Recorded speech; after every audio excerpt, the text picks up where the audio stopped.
Good morning from Vietnam, Dr. Abe. Thanks a lot for spending your evening to join our Insight show and share your stories to our audience. So, on behalf of the listeners, we want to say thank you to you.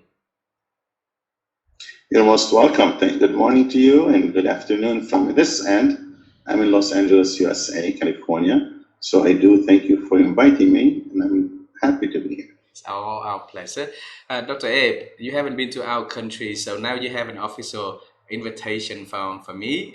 The next time you and your family plan to travel to this part of the world, please let me know in advance. You have a new friend, you have a new family here that will take you and you host you and take you around town to show our beautiful country. Okay.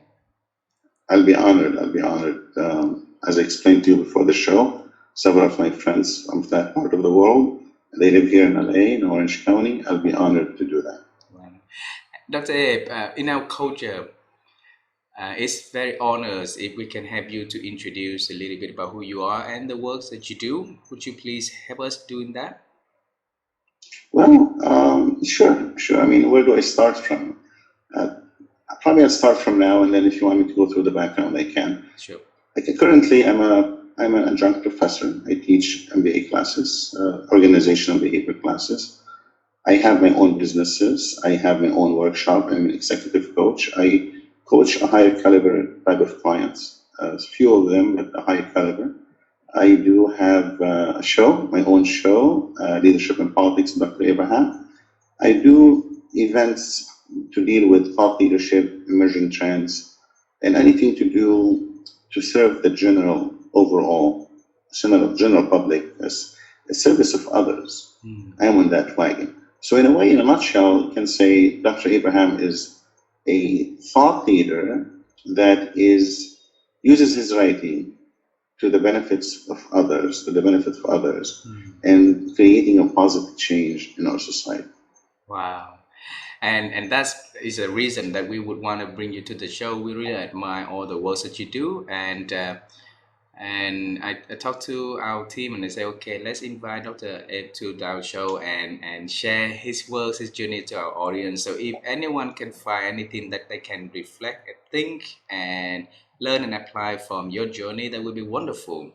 And so first, let's travel time together, okay? Because everything that we do, we always have a beginning. And when I was young, I wanted to become an astronaut and go into a different planet and jump in a different planet, but life didn't give me any chance to do anything near it, right?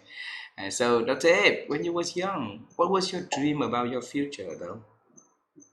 Well, there are two things.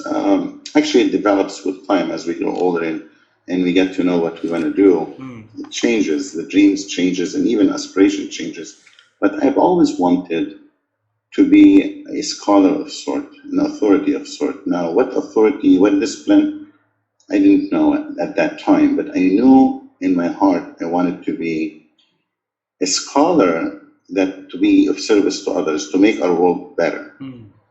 This is as far as aspiration on a higher level. Now, when I start to get older, 17, 18, 19, 20, I wanted to be an FBI special agent. Oh. That was like something I really wanted to do.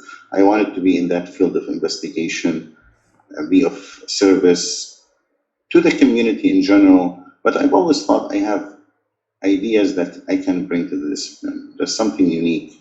And I felt that position will help me be there, but didn't materialize for obvious reasons. I went for my schooling and decided to pursue some other careers.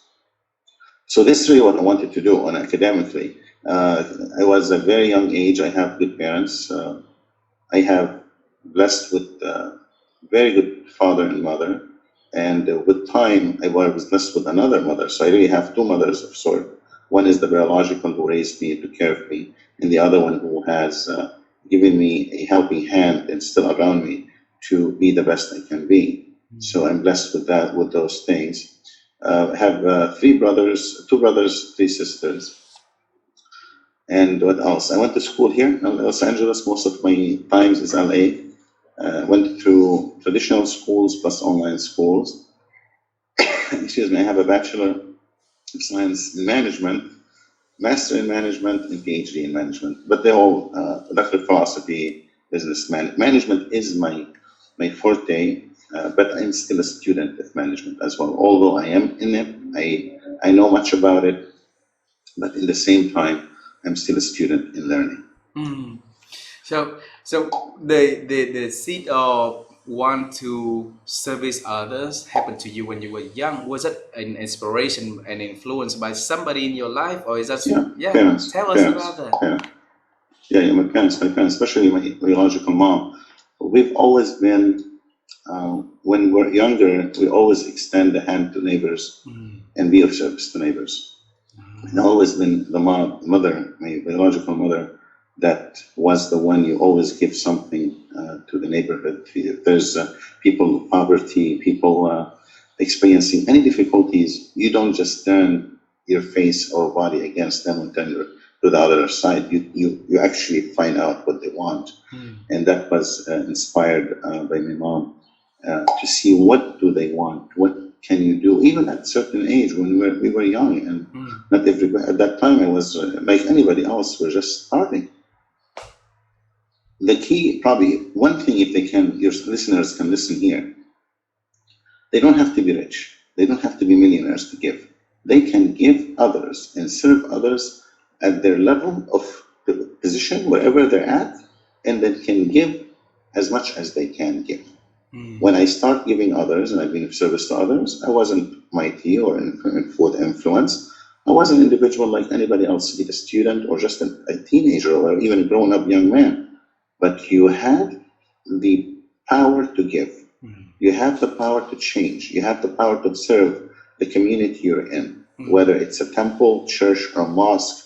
You serve them with good open heart, regardless who that the entity is or individuals are. Mm. You serve them with open mind, with one purpose: to serve humanity in general. And that's what if somebody inspired me with that, was my God bless her soul, my mom, Beautiful. biological mom. Beautiful, beautiful. I also believe, strongly believe in that the power of serving actually is all in our hands, and is if we keep serving people and keep giving, we're gonna receive a lot more. And Absolutely, absolutely, absolutely. I mean, all traditions, they kind of share this concept, if whether it's religious or spiritual. If you give others, somehow you'll receive something in return. yeah. It comes back. Is it a karma? Whatever it is, it comes back because you do give something. Because especially if you do it not to show off, Mm. to give it just to for the sake of helping others and being of service to them. Yeah. Because you understand, if you don't give to them, first they're going to have difficult lives, but in the same time, back in your mind, you know you could have served them, but you didn't. Mm. I don't want to have that guilt and conscience on my part that I could have helped somebody, but why didn't I help them? Mm.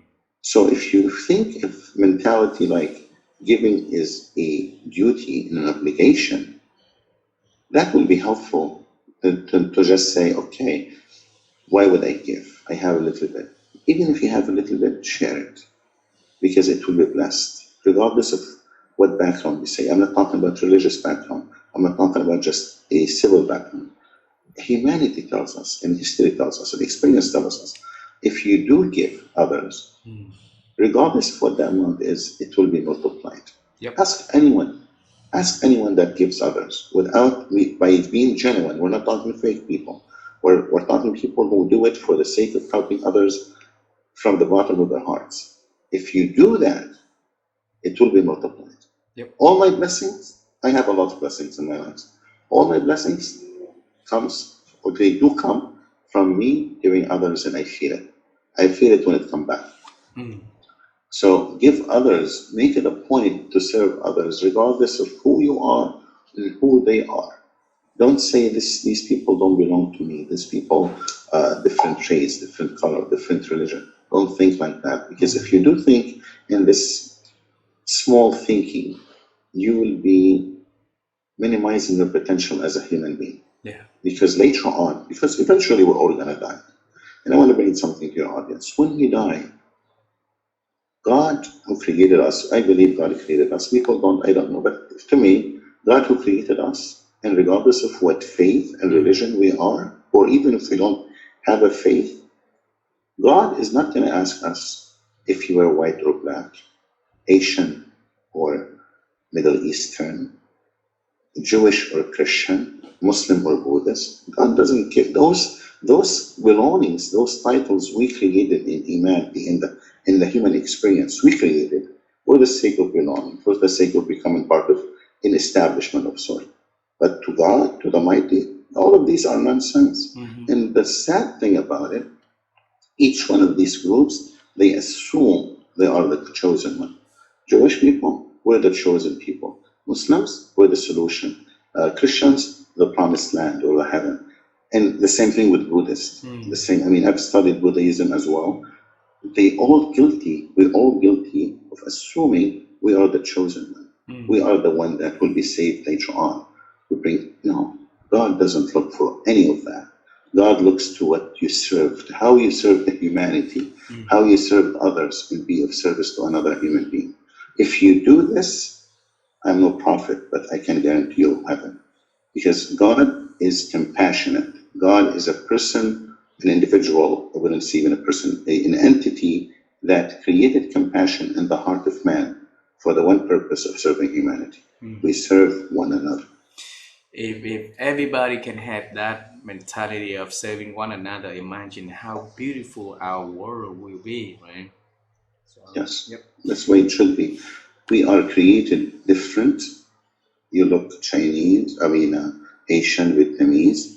I look certain type. I could be any type. Could be Middle Eastern. Could be Hispanic. Could be any type. Could be. It's hard to say.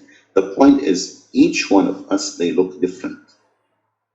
The reason we were created different, Mm. not because one race is better. We were created different, and another is for us to know each other, Mm. for us to engage.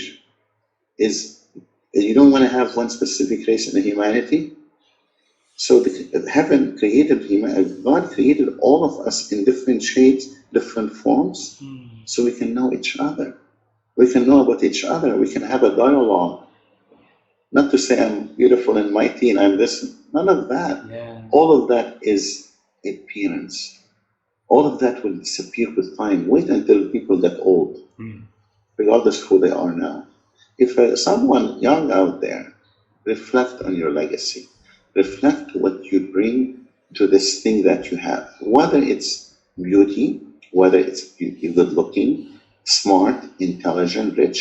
Use what God has given you Mm. to the benefit of others, to the benefit of serving another human beings. Right. If you serve other human beings, there is no one can ever put you down, and you'll always be at the top Wow. in the eye of God, in the eye of man. Thanks a lot for sharing, Dr. Ed. I want to bring you back into the 17, 18, 20 years old when you wanted to serve other, and then, and at that time, you wanted to become an FBI agent, right? And That was one of my yes, aspirations. and normally, if you want to go to the FBI, becoming an FBI agent, you have to go to the police academy or special training and stuff like that for you to get at that path. But then you got into a different path, into a different way of serving. Tell us, why did you choose into management at that stage, though? Yeah, so management was my. Well, I also have a degree. I have a degree in movie in film, cinema. I wanted to be in that line of work at an earlier stage during those really early Ah. establishment of identity, career identity. I've Mhm. wanted to be in Hollywood all my life. Also, yeah, I should have been. I wanted to be in Hollywood too. I mean, I have so many. The reason I'm called multi-talented, not this is not just a title given to me. I am multi-talented humbly because this is not arrogantly I'm saying it. I'm saying it so I share for you who I am as an individual. Mm. The reason they say multi-talented is because I have so many things. So in background, I don't just, some people will talk about, oh, I want to be a scholar and they stop. Yes, I want to be a scholar, but I want to be something else in many other things. And I work hard on all of them and I achieve them. I don't dream. I'm not a dreamer. I'm an Oh, achiever. oh. I didn't go to the FBI by choice. I was offered a position, but I wouldn't go there because I had decided to do some other things on my own, and I had more freedom to be the human being I wanted to become than confined to an environment of an agency. When Mm, you become a certain official within an agency, you have to play by the rule of that agency. mm, Although as dignified as it is, I felt my calling is higher than to be an FBI agent or specialist or whatever I wanted to be. By choice, I went further. mm, I went from education, true, but my community service and my other things and connections is not confined to a specific one segment of society. mm, I've always thought globally. I think in a global, my vision is a global vision. When mm, we talk about my compassionate leadership model and vision, and hopefully a theory with time, it's not, this is not meant for one specific segment of society. mm, It's meant for all members of society, for the community in general. mm. So at 17, 18, yeah, I wanted to be also in the movie industry. So I went to finish my schooling in film. I've had done some films as a student, and I didn't tell you probably you know or not, but officially now at this time, I'm a Hollywood agent. I also have an agency in Hollywood. Like Oh, if you know somebody wanted to go to a production, they come to my agency and I put them in production in Hollywood if they're selected through the casting. So officially, I'm in that too. So whatever I dreamt of, I followed. Doesn't matter what the dream is. By ah, choice, I didn't go to the agency. By choice, I went for the other options that I have. Lesson learned, go with your dreams. I happen to have opportunities that I created by the help of others. But the point is, if somebody is listening to this, if you have one option of opportunities, or you have many, pursue them. Don't say, "Oh, I can do them." Yes, you can. Pursue your dreams, pursue the opportunity. And one thing, probably you heard that before, but I emphasize it. I amplify it. Don't think if you have a challenges in life as problems. Consider them as opportunities for you to grow, mm, opportunities for you to learn, opportunities for you to see what you're made of. mm, It's a game. The life is a game we're playing, and you're part of it. You either play it well or you dwell and you become depressed and you become this, what will I say? yeah. This individual that not working well. Do not let the environment define you. Do not let anybody define you. Do Mm, not let anybody say you can do it. Just do. Just do. And it will happen. If you're a minority, don't wait for somebody to open your opportunity. Okay? Create your own table. Place yourself on the table. And if you're in the majority, understand others are sharing the same space. So do not monopolize. Have a monopoly in what you cannot do. mm, Be a diverse individual, a person with abilities to take the opinion of others. God did not make you and thought you're the special one. God did not think that.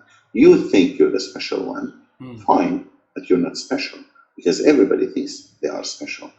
Every culture, I teach culture, every culture in its own norms and traditions, back in the background, they think they are better. They think they are the best culture there is. yeah.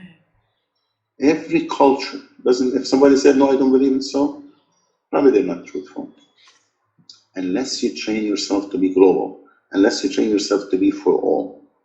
If you do that, you're the winner. Because if you say, I am this, and you stop with that, you're not blessed enough. You are probably happy within that specific time, Mm, environment, but you're not blessed to see, to smell the roses, to smell everything those other cultures that bring to you. mm, And be of good to others. If a culture, a community, anybody is not happy enough, not able enough, if you're able, do your best to help them. Wow. If you open your heart to others, it will show. It will show with the blessing you receive back. Wow. Dr. Abe, thanks a lot for sharing that. I want to ask you this question. A lot of people out there are living on autopilot, right? They do things and they don't have dreams. And you said to pursue our dreams, but first and foremost important is having a dream, right? So how can we help the people based on your experience? You have a lot of dreams and you pursue them, you try to achieve them as best as you can, you give yourself all into each of the dream that you have, so that you're gonna get an outcome and the good ending of that, right? The good progress at that. So now we're back to the fundamental core. How can we help people to ignite their dream and find and grow from there though? Well, first you have to determine what the dream is. Mm. If you know what the dream measure is it achievable or not. Do not say I want to go to the moon and you don't have none of it available. You have no ship, you have nothing. The dream has to be first, can you achieve it or not? If you can achieve it, I'm not saying with your means, where the environment may not allow you to do it, but is it achievable in the short term within the environment you have? Did somebody else achieve the same dream? Mm. If it's not impossible because of other elements, first focus. See what you first determine what it is, then focus on achieving that dream. Mm. You put steps in place as we do go through any other objective. We put places steps in place to do it one by one. And always, although I'm saying be an achiever, always be aware of what your limitations are. Do not say, I want to do this, and then you stretch yourself to a level that you're going to harm Mm. the person that you are to a level where you can't achieve anymore. Understand your limitations, physical, materialistic, materials, and also mental. Are you able to do it? Would you have these components to work with? Mm. So focus, determine, focus, decide on what of these steps you're going to do. So if you already knew exactly where you're heading to, and you already know the steps that you're having, then you will take them one step at a time, but have the discipline not to jump from step one to step 10 and have a larger impact on achieving that goal, because you may even harm yourself.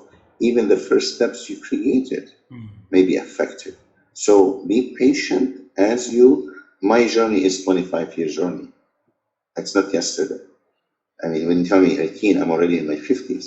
So you have to take time to say, I achieved this dream Mm. and look at it with time. But first, prioritize, determine, focus, and then process the decision accordingly with discipline what to do. Mm. If you are at 18 years of age now, and you want to, let's say, if academically you want to be a doctor, of course, you go through the additional channels. You see what other doctors did and follow through. You're not inventing anything. You're creating ideas. No, you're just following a dream. If the goal has been established, see others that what they've done and follow through. And do Mm. not take one opinion from one only. See others, even see authorities on the subject, so they can help you to minimize and make the distance shorter. And another one, seek a mentor. Mm. Seek the help of a mentor. The mentor is someone who makes the journey shorter.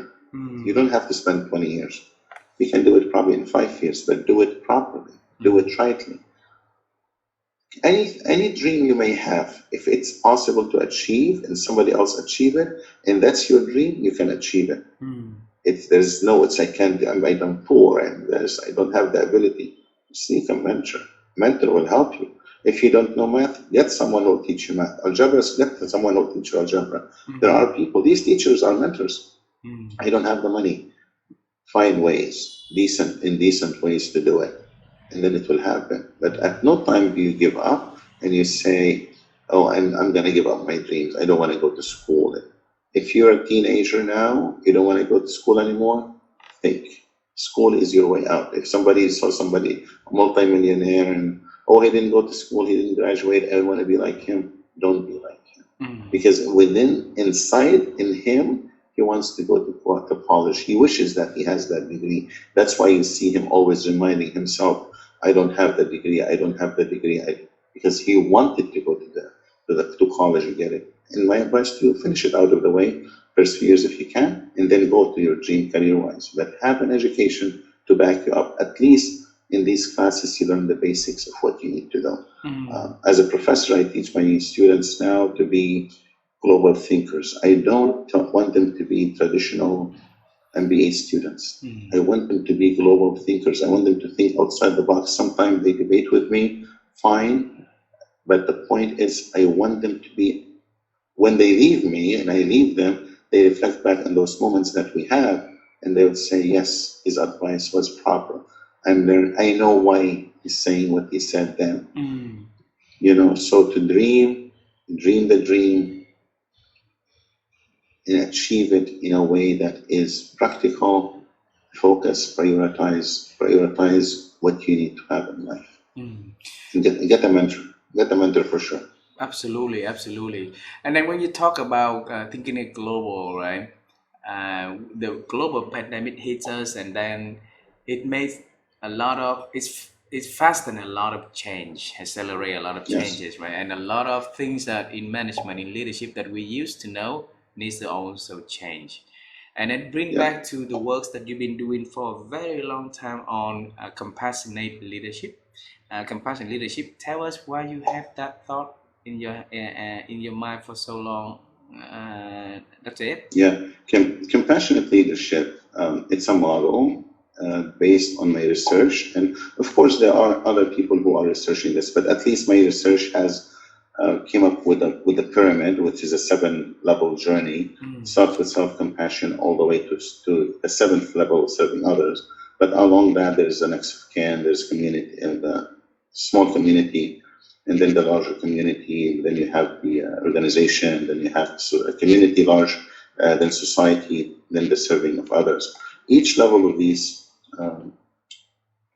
journey, I call them the journey of the compassionate leader. Mm. Each level of these journeys, they teach you and guide you how to be compassionate with your own environment, Mm. with the environment you're in.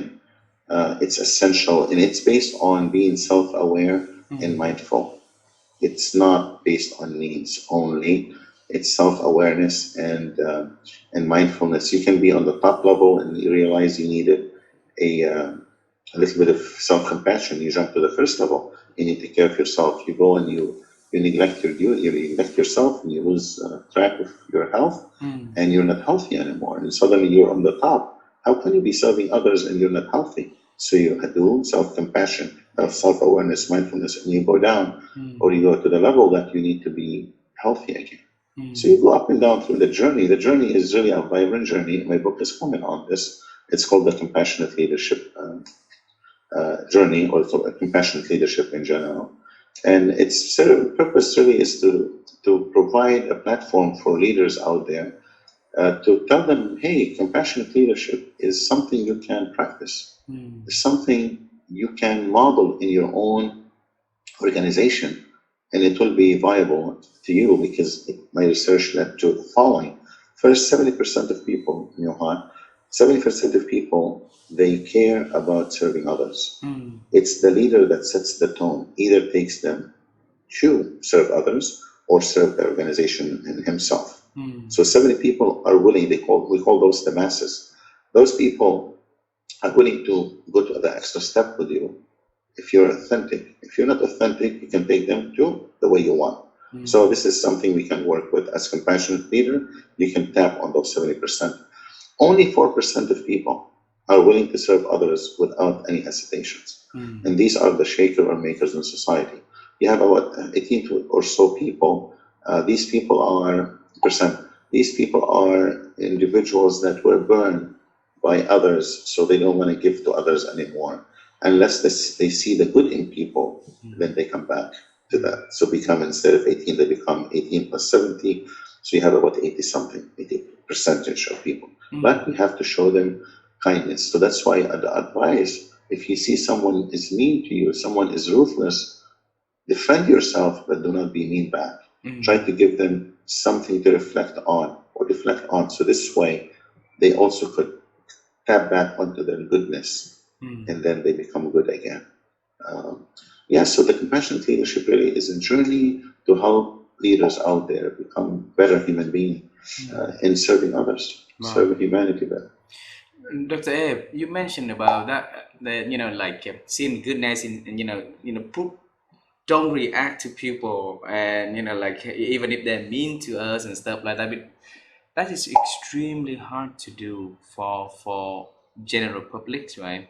Because majority of us are react to situation rather than respond to situation, and and if we want to learn to be more compassionate, about, yeah, and build that capability up, right? Where can we take the baby steps to build the foundation up? That's it. Exactly. Beautiful question. Thank you for asking this question because it starts with self. Mm. When I say defend yourself but be of goodness to others, Mm. you can do that without being trained. You have to self develop yourself to accept the criticism of others, Mm. the constructive criticism or negative criticism. If somebody gives you a criticism, do not be offended. Mm. Just okay, say thank you. I learned from that. And then reflect on it as you do self compassion. You reflect on it. Now, don't take everything people tell you for just for face value. You have to also go back to yourself, to the aware self, to the mindful self, and say, is this really something I can benefit from? Mm. Otherwise, just let it go. But the point is, here, what you do is you self develop yourself to be in position, regardless of the situation, to be able to answer back kindly, answer back positively, and assertively. Mm. I don't teach compassionate leaders that are weak. These are not my compassionate leaders. Mm. The compassionate leaders that I teach and I want to train and mold, those people are the shakers and makers of society. These people, hopefully, with time, they will assume responsibilities and they change our environment to the better. Mm. So as we develop through this journey from level at a time, in each level, you are the leader in that environment because you're self-aware and mindful and you know where you're heading. Mm. To answer back your question is you have to know where you're heading and achieve that as you go. Self-awareness and self-discipline Mm. and also self-control. Those are very much part of your self-compassion. Wow. Thanks a lot. When is the book launch? So the book is, I finished the research on that. I put most of the, everything is almost ready. So at the minute I have the print, I tend to do, I have several books, as Mm. I don't know if you know that or not, but I have several books, but I'm not a traditional author, Mm. meaning I'm a businessman. I've never thought of publishing my books to others because I know you spend all the money and then you wait a little bit and you have a little bit of flash science here and there and the book doesn't make no money Mm. and then you just have a book in the market. I'm a businessman. I think as a businessman, my reasonable accommodation deals with disabled individuals. That's done already. Mm. That's I created a model where you help disabled individual have a say online within an online environment. That's a factor based model. I have the emotionally stupid, sorry for the word, emotionally stupid leader, emotional stupidity 2.0, Mm. which is tells you what mistakes you do or make for you to become this smart, this individual that's not intelligent because Ah. you're making these mistakes. That's another word for stupid. The stupid leader, forgive me for the term, is what how you make an intelligent leader, emotionally intelligent versus emotionally stupid or kind individual.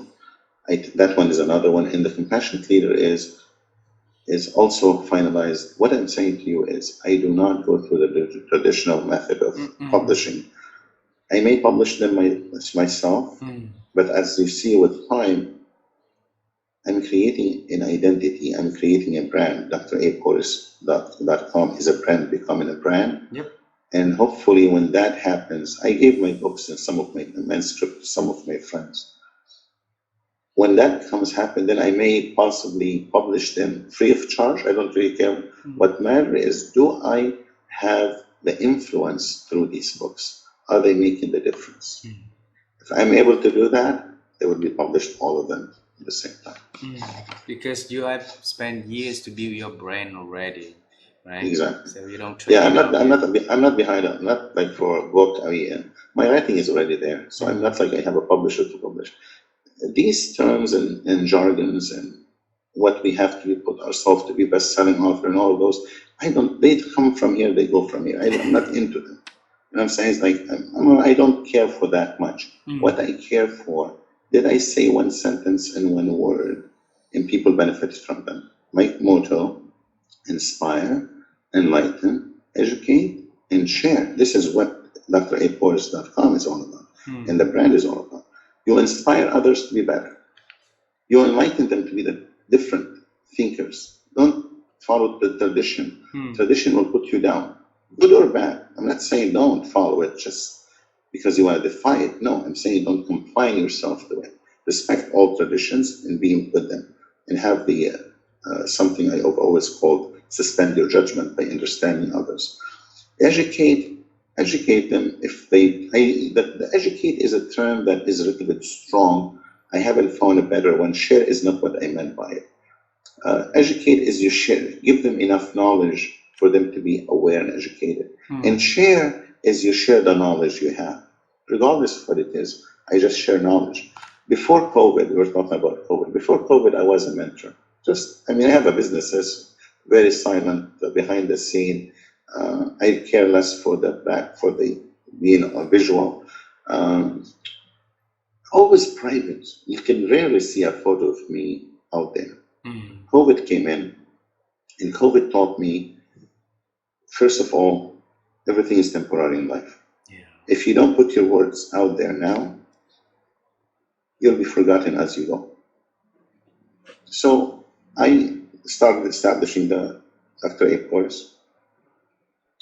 I did the leadership and politics. I have interviewed about 100 thought leaders in the business. It's a who's and who.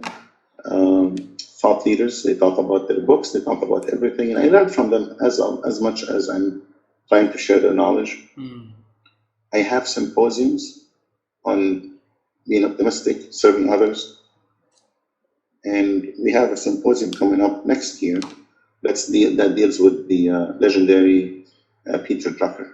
Ah. That's going to be a symposium from the university that he established, or the school of business he established. Mm. Hopefully, the president of the university is going to come to us and to the symposium and tell us what happened 52 years after Drucker established that school. What's the status of that school now? And if you know Peter Drucker, you Mm. know the potential and how important is the symposium is going to be. So Mm. that's what I do. I do that to serve others, to be of service to them, to be able to say one day, if I am dead or not, if I am dead, the people will talk and say he created this. If I am not yet dead, in an older stage, I say at least I tried. Mm. At least I tried to whatever I promised myself to become, I became. Yeah. I didn't just pass through this life without any contributions. I don't want to be that. I don't want to be remembered as someone who just eat and drink and have pleasure in life and serve no others. Mm. Serving others is a Beautiful. mission I have, and hopefully I'll be able to achieve it and be part of it. You will. You will. You have a good intention. You have a, you are a multi-talented person, like you say earlier also, and you pursue your dream. You don't just, like think about it. You pursue it. It will happen. So I wish you all, you have all the resource and support that you need to make it happen, Dr. A. Okay. Thank you for having me, and if there's anything I can be of No, I'm service to not you, yet done the not conversation. yet. Okay, no, continue, continue, continue. I just wish because like give Thank you you. some what is some support in this. I have two last questions for you, and then we can end the conversation. All right. Um, my wife and I, we are in the quest to help people to improve their ability to think, Dr. Abe, because we believe that, in order for us to change, thinking has to be in place first, right? And then the action takes after. But if we don't have the thinking right, then the action is not going to be, right, and we're not going to be able to create positive change. And the thing is, we also believe that our ability to think these days is diminishing, so it's not increasing at all for so many reasons.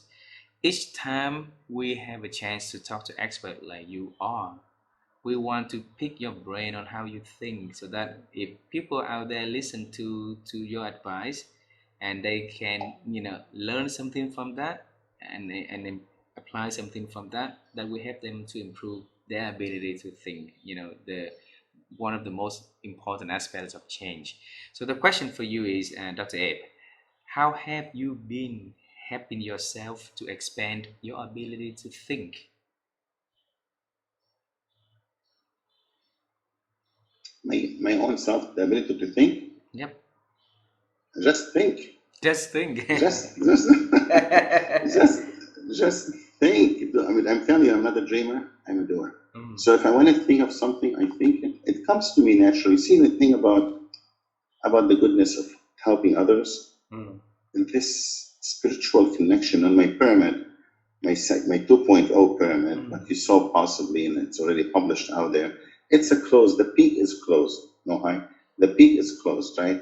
So I decided with the research and what I'm saying, seeing and exploring and discovering, 2.0, it's already opened.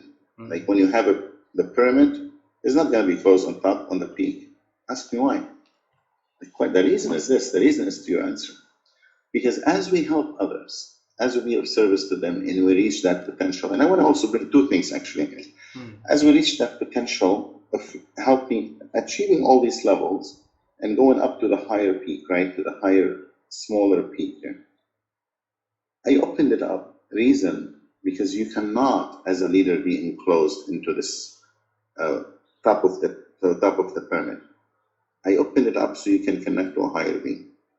You are connecting to, regardless of who your higher being is.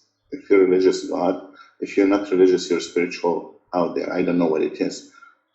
But you must get power by even influencing the outside element, or the outside element, good outside element influencing you. So the peak now you see, the second one, is going to be an opened, the head, and I'm telling that to you now, first time I'm disclosing what I'm going to do with the pyramid. So mm. the pyramid is going to be like this, but it's going to be open. So this one, so how come it's not closed? Because there is a connection between the outside, Ah, whether higher being God or a spiritual element, that the individual that reached that level of thinking, that level of being of goodness to others and good to others, is receiving a some sort of revelation. I'm not saying going nuts. mm, I'm saying receiving, because when you connect, you become powerful.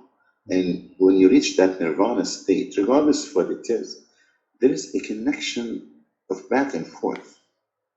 You think of an idea, suddenly it comes. Where did it mm. come from? Well, you're thinking, right? Yeah. It comes from another power. That power I'm opening. I'm opening the space of that power to come to us. Mm, I don't want to be enclosed as a thinker in that place. That's a place for me to escape. Reason. Because what I discovered, I was talking to in my MBA classes.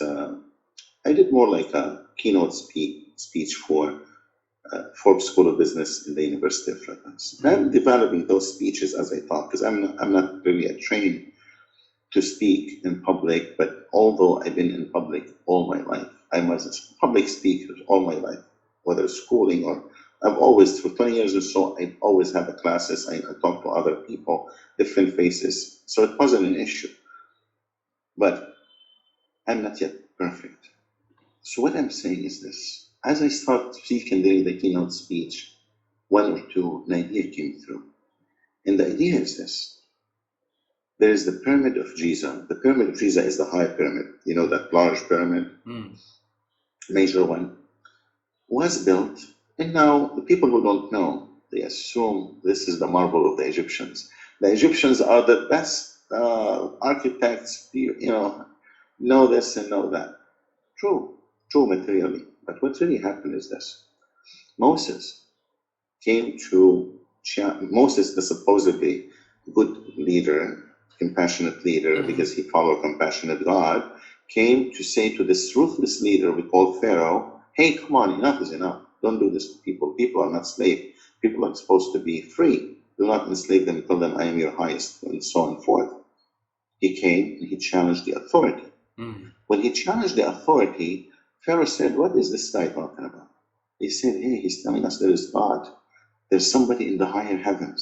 He said to his people, Pharaoh, he said, build for me something I can see the God of Moses. Yeah? mm, So this is the story. The story, listen where it happens. So when he said, build me something, so I thought, if that's the case, I mean, Pharaoh went up all the way to the peak. mm, If Pharaoh is at the peak, and he's gone now, but if Pharaoh is at the peak and people like him are at the peak, mm, it means we, as we reach the peak and become compassionate leaders, we must expect people who are ruthless also occupying that peak. mm, So you must be aware of that. You're not alone there. People will push you out. As the more you say, be good to people, people in power, they're going to fight you.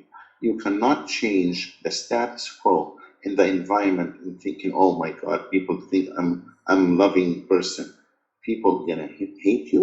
People are going to even harm you mm, if you challenge their status quo. Compassionate comes at a cost. When you reach that peak and you start kicking people out of their leadership position, expect to be hurt, mm, expect to be harmed.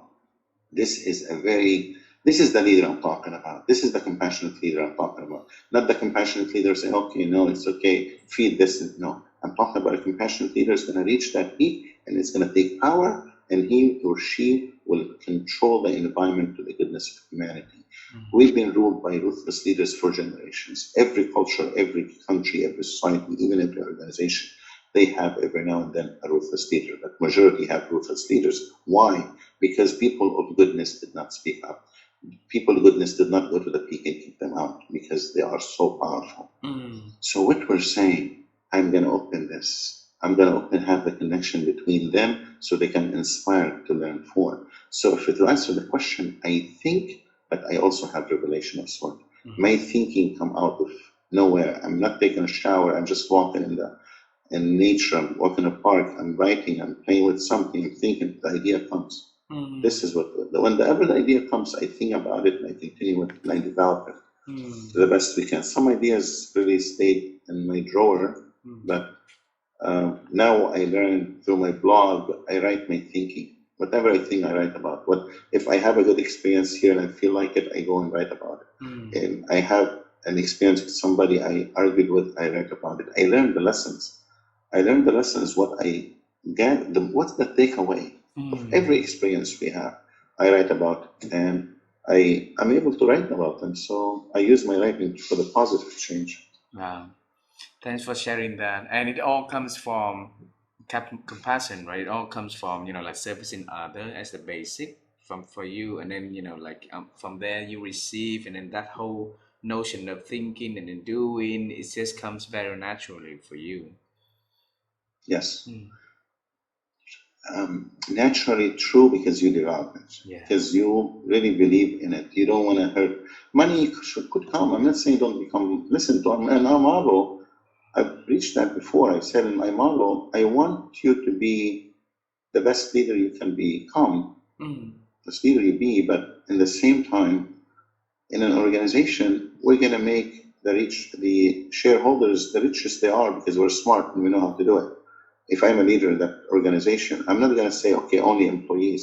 So we preach for shareholders, Mm. we preach to employees, leadership, and consumer. For the shareholders, not maximizing only their profits, we're gonna super maximize it because I'm there in my position as a compassionate leader to help you.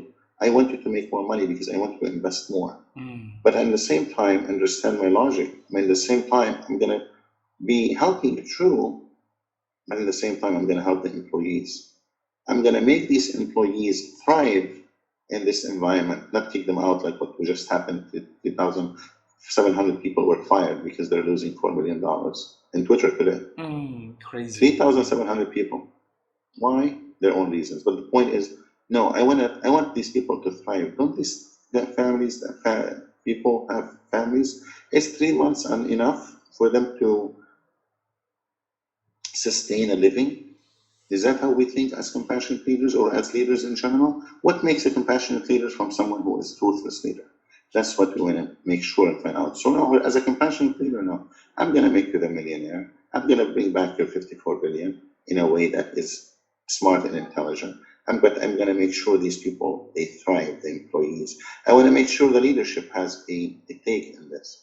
I'm at the same time, the consumer, I'm going to create a product that has value to the consumer. I'm not just going to sell them any junk things. I'm going to create value to the community they're in. That's what's a leader. That's what makes a compassionate leader viable today, and it's needed today.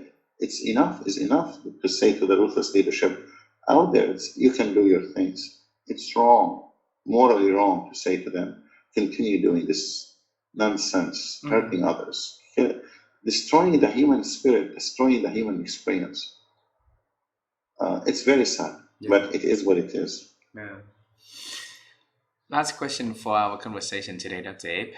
Okay, and this is about the future. So we know a little bit about your childhood, the journey that takes you to what you are doing right now. So we're gonna go into the future self a little bit. If there's, I know that there's many things that exciting that you're working on. Can you pick one thing that exciting that you can share with us, and then we can celebrate with you in advance? Absolutely. Now we are November 4th.